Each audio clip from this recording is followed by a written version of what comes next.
Hey guys, तो fantastic four first steps already इस summer के one of the most anticipated movies में से एक बन चुकी है और उसके साथ साथ ये मूवी आखिरी अनाउंस मूवी है मार्वल की अवेंजर्स डूम्सडे के रिलीज होने से पहले। अब जाहिर सी बात है कि अवेंजर्स डूम्सडे, जिसमें रॉबर्ट डाउनी जूनियर दोबारा लौट रहे हैं एमसीयू में एज डॉक्टर डूम, उनका सेटअप अब तक किसी भी मूवी में नहीं हुआ है। यानी कि फैंटास्टिक फोर फर्स्ट स्टेप्स एक नेचुरल ऑप्शन बन जाती है डॉक्टर डूम के इंट्रोडक्शन के लिए।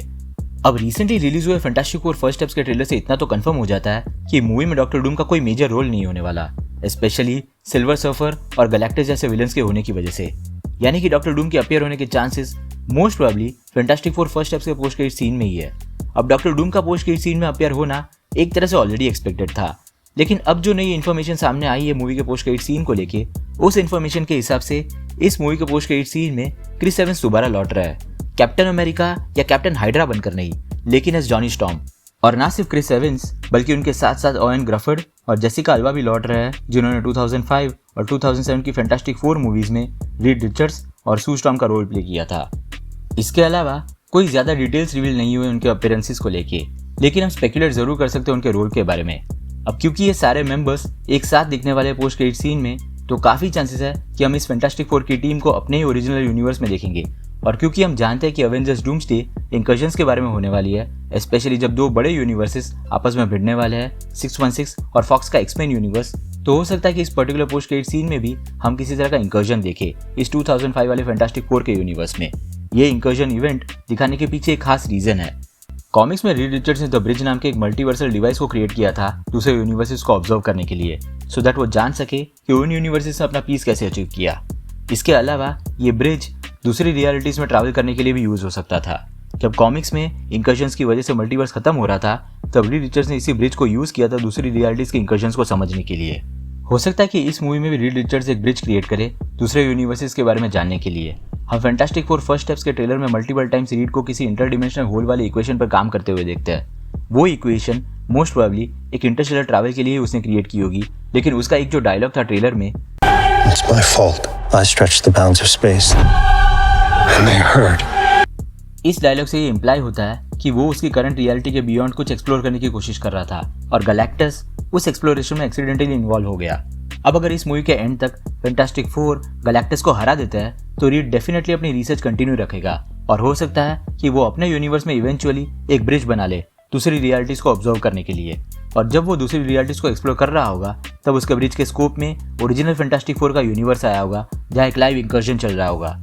उस मोमेंट तक इस रीड रिचर्ड्स ने किसी इंकर्जन को एनकाउंटर नहीं किया होगा, उसे शायद इसी ब्रिज से इंकर्जन्स के बारे में पता चलेगा। और क्योंकि इंकर्जन्स की स्टोरी अवेंजर्स डूम्सडे में भी कंटिन्यू होगी, जहां एक तरह से मल्टीवर्स कोलैप्स हो रहा होगा, तो रीड को शायद एक अननेचुरल पैटर्न दिखेगा इंकर्जन्स को लेके।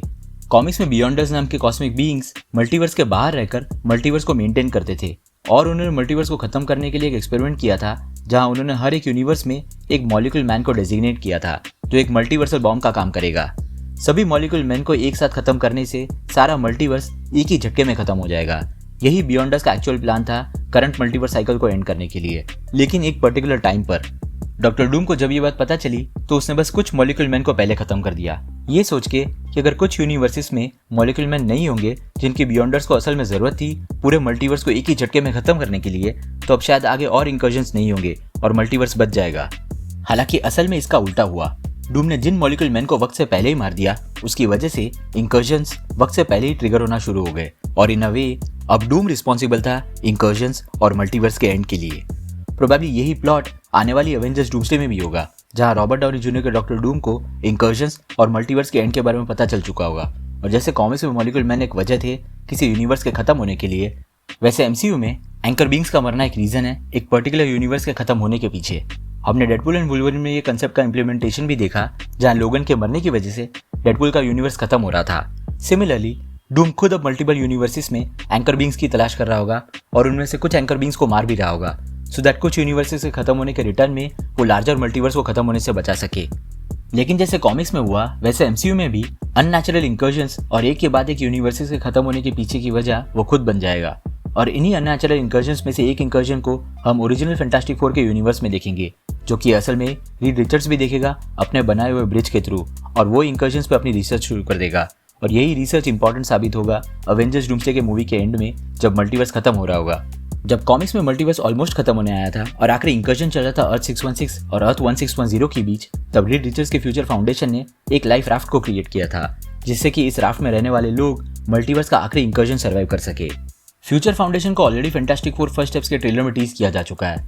फ्यूचर फाउंडेशन कॉमिक्स में एक फ्री थिंकिंग इंडिविजुअल्स का ग्रुप था जो रीड रिचर्ड्स ने असेंबल किया था ह्यूमैनिटी और अर्थ के बेटर फ्यूचर के लिए। रीड का प्लान था एक यंग टीम को तैयार करना सो दैट वो टीम दुनिया के कोई भी प्रॉब्लम्स का सोल्यूशन निकाल पाए।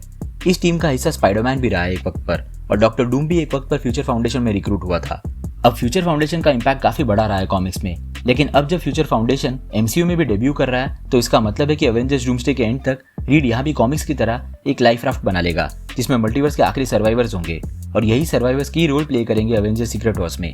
कॉमिक्स में जब डूम ने अपना बैटल रोल बनाया था मल्टीवर्स के खत्म होने के बाद, तो उसने और डॉक्टर स्ट्रेंज ने मिलकर वहां रह रहे सभी लोगों की मेमोरी को अल्टर कर दिया था, जिससे कि उन्हें बैटल वर्ल्ड से पहले की अपनी जिंदगी याद ना रहे। और जिस लाइफ राफ्ट की बात की थी मैंने थोड़ी देर पहले, वो लाइफ राफ्ट बैटल वर्ल्ड बनने के 8 साल बाद वहां क्रैश करती है, जिसमें ब्लैक पैंथर, नेमोर और रीड रिचर्ड्स थे।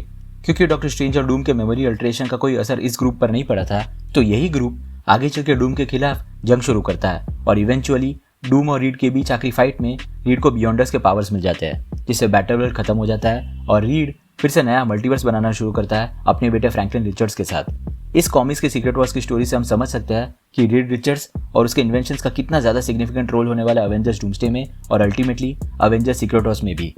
रीड के इन्वेंशंस, फिर चाहे वो ब्रिज हो या फिर लाइफ राफ्ट या फिर उसी का बनाया हुआ फ्यूचर फाउंडेशन, ये सभी इन्वेंशंस मल्टीवर्स को बचाने और डूम को हराने में काम आने वाले हैं। So let's see. तो आपके क्या थॉट्स है इस पोस्ट क्रेडिट सीन के लीक और इस थियरी को लेके, और आपके हिसाब से ओरिजिनल फैंटास्टिक फोर की टीम का रोल क्या होने वाला है इस मूवी में? अपनी थियरीज नीचे कमेंट सेक्शन में जरूर बताना। अगर आपको वीडियो पसंद आया हो तो उसे लाइक जरूर कर देना, और अगर आप इस चैनल पर नए हो तो सब्सक्राइब करना मत भूलना। हम रेगुलरली ऐसे वीडियोस पब्लिश करते हैं। हमारे रिसेंट वीडियोस को देखने के लिए यहाँ पे क्लिक करें। Thank you so much for watching guys, stay safe.